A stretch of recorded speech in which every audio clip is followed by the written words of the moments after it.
Enter the Gungeon is one of those games that revitalizes a genre once it's lost its vigor. The Binding of Isaac was pretty much the first one to really popularize the core mechanics, but for some, such as myself, it was hard to look past all the incredibly off-putting visuals. But where that game had a lot of things to drive people away, I think Enter the Gungeon has a lot to bring people in.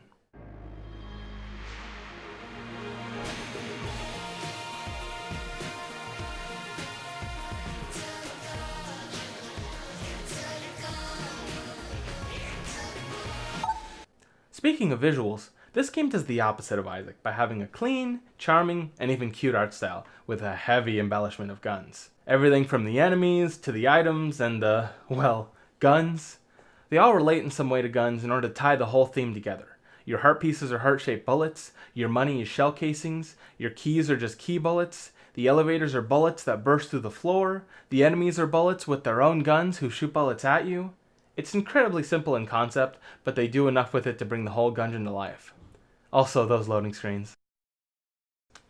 Just precious.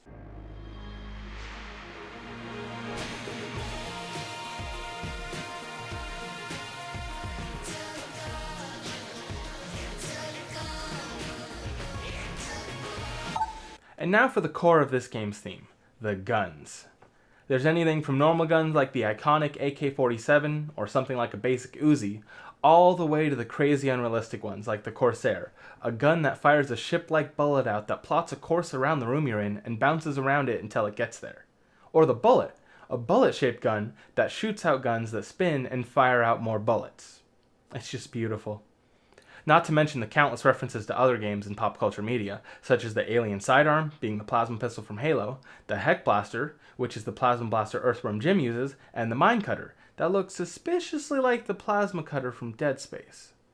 Also, on a side note, why the hell does every futuristic space weapon have to have plasma in the name? Every gun in this game has a unique feel to it, all of them having different fire rates, damage, reload speeds, and many even having unique mechanics to them such as the rad gun that gets better if you time the reloads just right. Passive items also do a great job at keeping things fresh, as they tend to change attributes of your weapon in different ways each run. They can do anything from increasing your damage or bullet size, to making your bullets slower or faster, or even making several bullets flaming or poison. You can have the same gun in several runs and it could feel entirely different every time.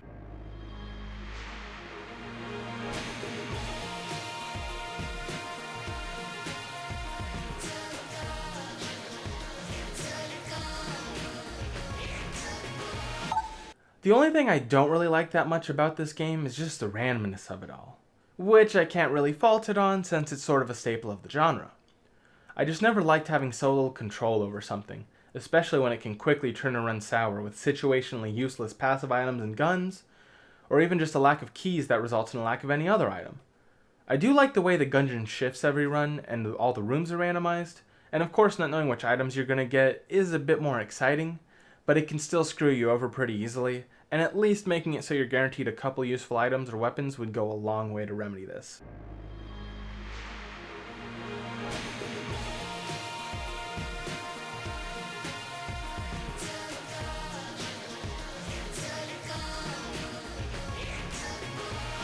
Thankfully, this game doesn't rely entirely on random chance, as it gives you the dodge roll, a skill-based ability to dodge any projectile if timed and aimed just right.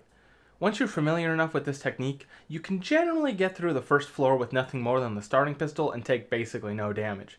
Even the second floor isn't too tough, meaning you have a floor or two's worth of items saved up to dish out in the harder areas or boss fights. It's not a perfect maneuver though. Upon use, you lose control of your movement, and it leaves you vulnerable for a short moment as you hit the ground and recover. If there's enough bullets on screen, then dodge roll might just help you evade one and launch you right into the next. This is where the blank comes in handy. A very limited use item that refills itself each floor or you can find and buy through your run. Using it clears the screen of bullets and pushes back nearby enemies, and you can use it in the middle of a dodge roll gone wrong, saving you from yourself, or just when a wave of bullets isn't quite evadable. There's also a bunch of usable objects on each floor, such as tables that you can flip over for temporary cover, fire pits you can knock over to ignite nearby enemies, and explosive barrels you can roll and then shoot to set off near a group of enemies.